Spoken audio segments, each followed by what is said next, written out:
Բարև ձեզ, Վարշավայից իր աշխատանքն է շարունակում ՎՏ Հայաստան Նյուզը։ Տաղավարում աշխատում է Ռազմիկ Մարտիրոսյանը։ Հանրաքվե անցկացնելու ԵԱՏՄ 4 երկրների ղեկավարների առաջարկը Նիկոլ Փաշինյանն անտրամաբանական է համարում։ Ռուսաստանը շարունակում է Հայաստանի սպառնալ գազի գնի թանկացմամբ։ Հայաստանը դառնում է առաջադեմ տեխնոլոգիաների արտադրող։ Այս թեմաների մասին եւ ոչ միայն կխոսենք առաջիկա րոպեներին։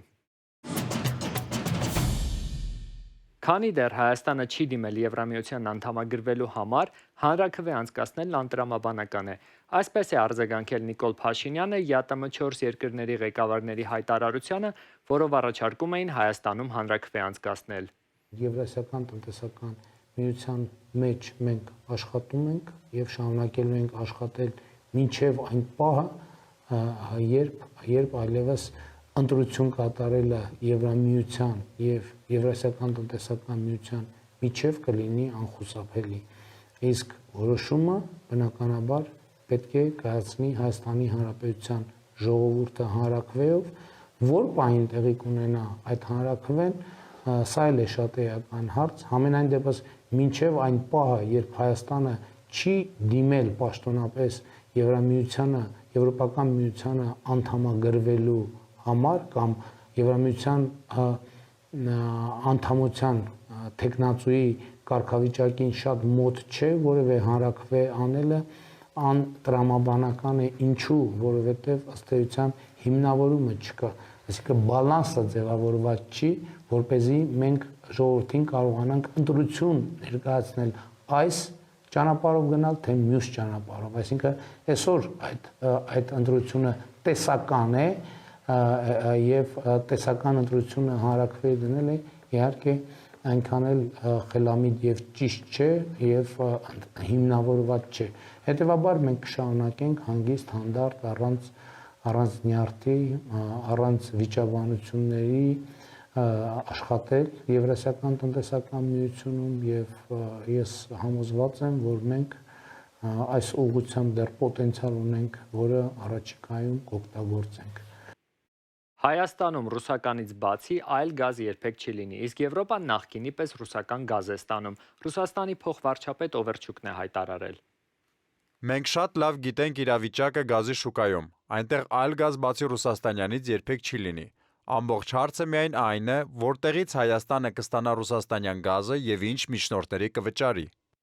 Վերջին շրջանում ռուս պաշտոնյաները անդադար շեշտում են, որ եթե Հայաստանը շարունակի եվրոպական ուղղությամբ գնալ, ապա գազի գինը Հայաստանի համար կբարձրանա։ Ռուսաստանը գազը Հայաստանին վաճառում է 1000 խորանարդ մետրի դիմաց շուրջ $175։ Եվրոպայում այն այժմ արժե շուրջ $600։ Իսկ Հայաստանի իշխանությունները նշում են, որ Հայաստանը ԵԱՏՄ-ից դուրս գալու մտադրություն չունի։ Հայաստանը պետք է դադարեցնի Ռուսաստան արտահանվող ձկան հավաստագրումը բոլոր հայկական ընկերությունների համար, բացառությամբ ստուգումն անցած երկու ընկերությունների։ Ըստ Ռոսելխոզնաձորի որոշումն ընդունվել է այն ստուգումների արդյունքներում, որոնք ռուսական ծառայության մասնագետներն իրականացրել են Հայաստանի ձկնաբուծարաններում եւ ձկան վերամշակման ձեռնարկություններում։ Ավելի վաղ Մոսկվան արգելափակել էր եւս 64.5 միլիոն շիշ ջերմ ու քանքային ջրի վաճառքը։ Որոշումը պատճառաբանվել է պարտադիր տեխնիկական կանոնակարգերի խախտումներով։ Ռոսելխոզնաձորը հայտարարել էր նաև Հայաստանից ծաղիկների ներմուծման արգելքի մասին, իսկ մայիսի 30-ից Ռուսաստանը ժամանակավոր սահմանափակումներ է մտցրել Հայաստանից թարմ լոլիկի, վարունգի, պղպեղի, կանաչ բանջարեղենի եւ ելակի ներմուծման համար։ Հայ-ռուսական հարաբերություններում առկա լարված իրավիճակի ԵԱՏՄ 4 երկրների ղեկավարների հայտարարության, Ռուսաստանի կողմից տնտեսական սահմանափակումների եւ գազի գնի թանկացման սպառնալիքի եւ Հայաստան-Եվրոպա հարաբերությունների վերաբերյալ կզրուցենք տնտեսագետ Հրանտ Միքայելյանի հետ։ Պարոն Միքայելյան, չնայած Հայաստանի իշխանությունների հավաստիացումներին, որ Հայաստանը ԵԱՏՄ-ից դուրս գալու նպատակ չունի, ԵԱՏՄ 4 երկրների ղեկավարները հայտարարությամբ առաջարկել էին հանրաքվե անցկացնել, ինչը Նիկոլ Փաշինյանն անտրամաբանական է համարում։ Ձեր գնահատականը տեղի ունեցողին ինչի հետ գործ ունենք այս փուլում։ Մենք գործ ունենք կտրուկ անհամաձայնության հետ Եվրասիական միության ապագայի վերաբերյալ եւ Հայաստանի ապագայի վերաբերյալ։ Հայաստանի ղեկավարությունը հայտարարել է, որ իր վերջնական ու երկարատև նպատակը Եվրամիությունում անդամակցելն է։ Սա իհարկե չի նշանակում, որ Հայաստանը ուզում է անդամակցել հենց հիմա, բայց երկարատև քաղաքականությունը միտված է դեպի ԵՄ անդամակցություն։ Ռուսաստանում համարում են, որ եթե Հայաստանը հիմա շարունակում է Եվրասիական միությունից տնտեսական օգուտներ ստանալ, իսկ քաղաքականապես ամբողջությամբ արդեն միավորվում է Եվրոպական միության հետ, ապա ստացվում է, որ Հայաստանի եվրոպական ինտեգրումը վարձատրվելու է, այսպես ասած, Ռուսաստանի կողմից։ Եվ Ռուսաստանը ուզում է, որպեսզի Հայաստանը չկարողանա սաղուն անցնել դեպի Եվրոպական միություն, այլ հակառակ, եթե գնում է դեպի Եվրոպական միություն, ապա բոլոր հնարավոր օգուտները, որ ունի Ռուսաստանի հետ առևտրից, կորցնի։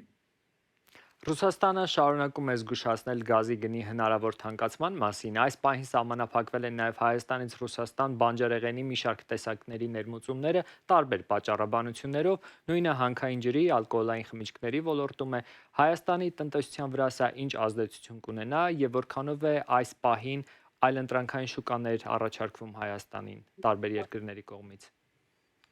Տեսեք, մակրոտնտեսական էֆեկտը այս պայդրությամբ մեծ չէ եւ հնարավորություն չկա, որպեսզի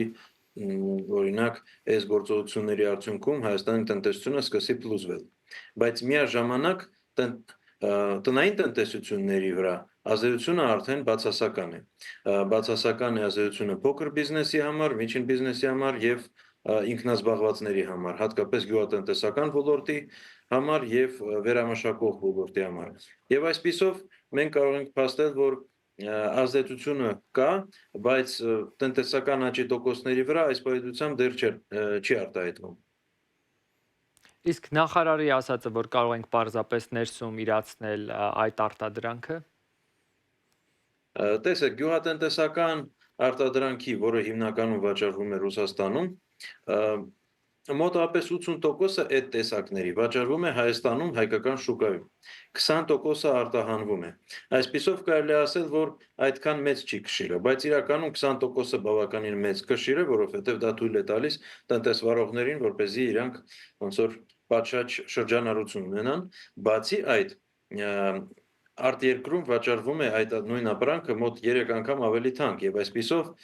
եկամտաբերությունը գալիս է արտահանումից։ Իսկ տեղական շուկայում գները ավելի ցածր են եւ այսպիսով ստեղ եկամուտների լուրջ կորուստ է լինելու, որը շղթայաբար բերելու է նաեւ ցանկատարածությունների նվազեցման եւ այլ եւ այլ եւ այլ։ Վրաստանի օրինակը կա, երբ Վրաստանի ու Ռուսաստանի միջև նման տնտեսական պատերազմ է եղել եւ այդ ժամանակ Վրաստանում տնտեսական անկումը եղել է, բայց միայն գյուղատնտեսական ոլորտում եւ գյուղատնտեսության անկումը այնպեսին է եղել, որ մինչև հիմա Վրաստանի գյուղատնտեսությունը չի վերականգնվել 20 տարի անց։ Հայաստանի պարագայում ազդեցությունը կարող է ոչ միայն գյուղատնտեսական ոլորտում լինել, այլ նաև ուրիշ ոլորտներում, իհարկե էներգետիկայում եւ այլ ոլորտներում։ Ամեն դեպքում հարց է առաջանում, թե ինչու հենց ընտրություններին ընդառաջ Ռուսաստանը որոշեց այս կերպ սրել հարաբերությունները Հայաստանի հետ, չէ՞ որ եվրոպական ուղղությամբ գնալու մասին Հայաստանը վաղուց էր հայտարարում։ Այո, օրենքը ընդունվել է մի տարի առաջ, ավելի հռչակագիր է ես կասեի, քան ստե օրենքը, բայց ամեն դեպքում բացի այդ եղել են այլ քայլերը, այցելություններ եւ այլն։ Բայց ինչ է տեղի ունենում հիմա։ Առաջինը Ռուսաստանի համար շատ այսպես ասած ծանր ընկալվեց Զելենսկու գալը Հայաստան եւ իր կողմից հնչեցված սպառնալիքներ Մոսկվայի Կարմիր հրապարակին հարվածելու վերաբերյալ մայիսի սկզբին եւ եվրոպական քաղաքական հանրության գագաթաժողովի անցկացումը Երևանում։ Եվ այդ ամենը ստեղծեց ֆոնը, բացի այդ շատ կարևոր է, որ Ռուսաստանի ու ԵՄ-ի միջև հարաբերությունները այսքան վատ ոնց որ հիմա երբեք չեն եղել։ Ռուսաստանը միշտ որպես թշնամի ընկալել է ՆԱՏՕ-ին, բայց ոչ ԵՄ-ին։ Բայց վերջերս մոտ 1-2 ամիս առաջ Ուկրաինային հատկացվել է ԵՄ-ի կողմից 90 միլիարդ դոլարի վարկ։ Եվ այսպիսով ԵՄ-ն սկսում է շատ ավելի մեծ մասնակից դառնալ Ուկրաինա-Ռուսաստան պատերազմի Ռուսաստանի դեմ։ Եվ այսպիսով Ռուսաստանը արդեն սկսում է շատ ավելի սուր ընկալել այս բոլոր գործընթացները։ Երկրորդ հանգամանքը իհարկե ընտրություններն են, այո, Ռուսաստանը ակնհայտորեն չի ուզում, որպեսզի Փաշինյանը ընտրվի եւ որոշակի քայլեր է ձեռնարկում, այսինքն տվյալ դեպքում կարող ենք որակավորել որպես ճնշում, Փաշինյանի կառավարության վրա, որպեսզի նա չընտրվի, այսինքն ստեղծում է, այսպես ասած, բացասական ֆոն իր համար։ Իսկ որքանով է իրատեսական Հայաստանի անդամակցությունը Եվրամիությանը այս պայմաններում։ Ցանկացած պարագայում Հայաստանի անդամակցությունը Եվրամիությունում շատ քիչ հավանական է։ Պատճառը այն է, որ Հայաստանը նույնիսկ 10 անդամակցության պաշտոնական հայտ ներկայացած երկրների շարքում չի, իսկ այդ 10 երկրները Հայաստանից առաջ են հերթում։ Բացի այդ, աշխարհագրապես բոլոր Եվրամիությունում անդամակցելու ցանկություն ունեցող երկրներից Հայաստանը ամենահեռու է եւ լոգիստիկ կապ չունի Եվրամիության հետ։ Վրաստանի եւ Եվրամիության միջև վատ հարաբերությունների ֆոնին Հայաստանը առհասարակ չի կարող շարունակել այդ գործընթացը եւ բացի այդ Եվրամիությունը ինքնին արդեն մեծ հաշվով չի լայնանում եւ մենք կարող ենք փաստել, որ վերջին 20 տարվա ընթացքում Եվրամիությանը անդամակցել է 3 պետություն եւ դուրս է եկել Մեծ Բրիտանիան։ Այսպիսով կարող ենք ասել, որ Եվրամիության ընդլայնումը արդեն դե ֆակտո տեղի չի ունենում եւ այսպիսով Հայաստանի անդամակցությունը առհասարակ ոչ իրատեսական է դառնում։ Այս պայծությամբ միայն Մոնտենեգրո կամ Չեռնոգորիայի անդամակցությունն է քիչ թե շատ լուրջ դիտարկվում, իսկ դա փոքր պետություն է, որը շատ հեռու է Հայաստանից։ Փաստացի ստացվում է այն, ինչ Հայաստանի իշխանություններն էլ են ասում։ Հիմա այս ամենը Ռուսաստանում չեն հաշվարկում, որ նմանատիպ հայտարարություններով են հանդես գալիս, այսինքն։ Հա, տեսեք, այստեղ կարևորը ինչ է։ Մի կողմից Հայաստանը այս պայծությամբ չի անդամակցում ԵՄ-ին եւ նույնիսկ նման պաշտոնական հայտ չի ներկայացրել։ Բայց մյուս կողմից, քանի որ արտաքին քաղաքականությամբ Հայաստանը արդեն համաձայնեցրել է իր քաղաքականությունը ԵՄ-ի հետ եւ գործում է զգալիորեն համահունչ, այստեղ գործ ունենք ոչ թե այնքան շատ տնտեսական պատճառների հետ, ինչքան քաղաքական պատճառների հետ եւ քաղաքական դրդապատճառը այստեղ բարձ է ԵՄ-ի ու Ռուսաստանի միջև հարաբերությունների լարվածությունը, բայց բացի այդ Հայաստանի իշխանությունները հայտարարել են մոտ 1.5 տարի առաջ, որ նրանք շարունակելու են անդամակցել ԵԱՏՄ-ին, մինչև ստեղծվեն պայմաններ ԵՄ-ում անդամակցության, որից հետո արդեն սահուն անցում տեղի կունենա ԵԱՏՄ-ից դեպի ԵՄ։ Իսկ Ռուսաստանի իշխանությունները հայտարարել են ի պատասխան, որ նրանք դեմ են, որ Հայաստանը օգտագործի ԵԱՏՄ-ում անդամակցությունը որպես նախապատրաստական փուլ օգուտներ քաղի եւ հետո միանգամից արագ թռնի։ Եւ այսպեսով ասում են, եթե ուզում եք ԵՄ անդամակցել, ապա դրա համար պետք է ԵՄ-ն վճարի կամ դուք ինքներդ։ Եվ այստեղ հակասությունն է։ Իհարկե, այստեղ ֆոնը կա նաեւ ՀԱՊԿ-ի եւ այլ մյուս փոխկապակցված հարցերի, բայց այս տվյալ դեպքում այս ցանկությունն է Ռուսաստանի, որպեսզի Հայաստանի համար ԵՄ-ում անդամակցության գինը բարձրանա։ Այն հայտարարությունները, որոնք հնչել են Մոսկվայից, փաստում են, որ Ռուսաստանը տրամադրված է ողջ հարաբերությունների շրջանակը վերանայել եւ ողջ փաթեթը փոխել,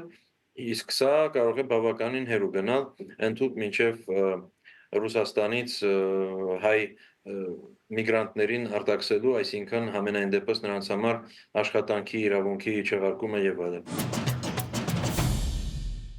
Մայիսի 31-ին Եվրանյուզով հրապարակված եւ հայկական որոշ լրատվամիջոցներում արտատպված հոդվածում տեղ գտած հարցման արդյունքները, որոնցում հղում է կատարվում Brevis ընկերությանը, չեն արտացոլում ընկերության կողմից իրականացված հարցման հրապարակված արդյունքները։ Այս մասին տեղեկացրել է Brevis ընկերությունը լրատվամիջոցներին եւ հանրությանը կոչ անելով առաջնորդվել միայն պաշտոնական հրապարակված տվյալներով։ Elevate.ai ընկերությունը եւ Հայաստանի բարձր տեխնոլոգիական արդյունաբերության նախարարությունը համագործակցություն են սկսում արհեստական բանականության ոլորտում։ Ըստ նախարար Մխիթար Հայրապետյանի, Հայաստանը դառնում է արհեստական բանականության կամ առաջադեմ տեխնոլոգիաների արտադրող եւ աշխարհին մատակարարող։ Հռչակագրայինից անցնում են ըստ էության անմիջապես գործնական։ Սա շատ կոնկրետ փաստաթուղթ է, որի շնորհիվ այսօր հունիսի 1-ին Գագարինում Գեղարքունիքի մարզում կառուցվեց արհեստական բանականության գործարան բարձր հաշվողական ռեսուրսներով մինչ այս պահը գոյություն ունեցող ամենաառաջատար գրաֆիկական պրոցեսորներով առաջիկայում իհարկե Nvidia ընկերությունը այսինքն արդեն իսկ հայտարարել է այլ տեսակի օրինակ Vera Rubin տեսակի գրաֆիկական պրոցեսորների մասին ես հույս ունեմ, որ հայաստանյան ԱԲ գործարանները տվյալային կենտրոնները ապագայում նաև դրանց հասանելիություն կունեն, այսինքն կգնեն եւ դրանցով եւս անպային ծառայություններ կմատուցվեն, բայց այս պահի դրությամբ շուկայում եղած ամենաառաջատար տեխնոլոգիաներով հագեցած ամենախոշոր այս պահին տարածաշրջանային արհեստական բանականության գործարանում են գտնվում։ Վարշավայում անցկացվել է գրքի միջազգային տոնավաճառը, Եվրոպայի ամենակարևոր գրական իրադարձություններից մեկը։ Միջոցառմանը մասնակցող երկրների թվում էր նաև Հայաստանը, որտեղից ժամանել էր ժամանակակից գրողների պատվիրակություն։ Իմ գործընկեր Նունե Գևորգյանն է ներկա եղել միջոցառմանը։ Հայկական, դասական եւ ժամանակակից գրականության լավագույն նմուշները ներկայացվեցին Վարշավայում անցկացված գրքի միջազգային տոնավաճառում։ Իսկ գլխավոր իրադարձություններից մեկը հայկական հեքիաթները Լեհաստանի հայ համայնքի երիտասարդների թարգմանությամբ գրքի շնորհանդեսն էր։ Գրքի ստեղծման նախաձեռնությունը իրականացվել է Լեհաստանում Հայաստանի դեսպանության կողմից, Լեհաստանում Սփյուռքի գործերի հանձնակատարի համակարգմամբ եւ Լեհաստանում գործող հայկական դպրոցների մասնակցությամբ։ Լեհերենով հրատարակված այս գիրքը թարգմանել եւ նկարազարդել են Լեհաստանի հայ համայնքի փոքրիկ ներկայացուցիչները։ Գրքում հավաքված են 16 սիրված հեքիաթներ։ Շատ հետաքրքիր էր process-ը, հատկապես հաշվի առնելով, որ ես ինքս թարգմանիչ եմ եւ այդ փորձառությունը խմբագրելու երեխաների թարգմանությունները անչափ եւ հետաքրքիր էր եւ հուզիչ էր։ Առավել հուզիչ էր ինձ համար process-ը այն առումով, որ իմ տղաները եւս մասնակցել են նախագծում, թարգմանելով հեքիաթ եւ այն նկարազարդելով։ Թարգմանելով այդ հեքիաթները երեխաների աշխարհը ել ավելի էր հարստանում, ես վստահ եմ դրանում, թե հայկական էլեմենտներով եւ զգացմունքներով, եւ թե իրենց ինքնությունը ավելի լավ ճանաչելով։ Շատ հուզիչ էր, երբեմն էլ նույնիսկ եւ զվարճալի եւ հուզիչ շատ հետաքրքիր էմոցիաներ էին։ Ով կա ծնվել է արտերկրում արդեն, ով կա շատ փոքր հասակում է տեղափոխվել, ու իրանք նենց ողջևորված էին, որ իրանք էլ կան ինչ-որ մի ներդրում ունենան այս հայկականության մեջ ապրելով օտար երկրում։ Ու տեսնելով թե իրանք ոնց են ընթերցում այդ մեզ ճանաչված հեքիաթները, Պույպույ մկնիկը, Անբան հուրին, Կարմրիկը, ու սենց շատ հուզիչ է տեսնելու, որ իրանք սենց լի էներգիայով ուզում են անպայման իրանց ներդրում ունենան։ Որ փոքր էի, միշտ սիրում էի Կացին աղբոր պատմությունը, ես դաժե անգիշ արդեն կարում էի ասեի։ Հլը չեմ կարդացել, բայց շատ ուրախացա, որ տեսա, որ իմ աղբոր նկարածն է, որտեվ ինքը նկարել է, ես գրել, թարգմանել եմ։ Որ քննեմ կասես, ինչու ես հենց այդ հեքիաթը ընտրել թարգմանելու եւ նկարելու համար։ Լավաշ եմ սիրում։ Շատ լավ, իսկ երբ որ բացեցիր եւ առաջի էջում տեսար քո նկարածը, ինչ զգացիր։ Հուզվում էի։ Կազմակերպիչները նշում են, որ այս գիրքը պարզապես հեքիաթների ժողովածու չէ, այն կամուրջ է սերունդների, լեզուների եւ մշակույթների միջև, ինչպես նաեւ վկայություն այն բանի, որ հայրենիքից հեռու ապրող հայ երիտասարդները շարունակում են սիրով պահպանել եւ փոխանցել հայկական խոսքն ու արժեքները։ Այսօր երեխաների պաշտպանության միջազգային օրն է, եվրոպական տարբեր երկրներում այն նշում են յուրովի։ Բուլղարիայի մայրաքաղաք Սոֆիայում երեխաների եւ ընտանիքների համար ժամանցի լայն ընտրություն է առաջարկվում։ Սոֆիայի կենթանաբանական այգին հերթական անգամ անվճար բացում է իր դռները մինչև 18 տարեկան բոլոր այցելուների համար։ Իսկ Մալթայի մայրաքաղաք Վալետայում Սուրբ Էլմոյի ամրոցի պատմական համալիրում Լեհաստանի դեսպանատունը հատուկ միջոցառում էր կազմակերպել դեսպանությանը կից գործող լեհական դպրոցի սաների համար։ Ուկրաինան, ինչպես եվրոպական մյուս երկրները, տարիներ շարունակ նշել է երեխաների պաշտպանության միջազգային օրը, սակայն արդեն 5-րդ տարին է, ինչ ուկրաինացի մանուկները ստիպված են այսօրն անցկացնել ստորգետնյա թաքստոսներում ռազմական տագնապների ներքո։ Այս թողարկման համար նախատեսել էինք այսքանը։ Հետևեք մեզ ՎՏՀ Հայաստան Նյուզի Facebook-յան եւ YouTube-յան հարթակներում, որպեսզի բաց չթողնեք օրվա կարևոր նորությունները։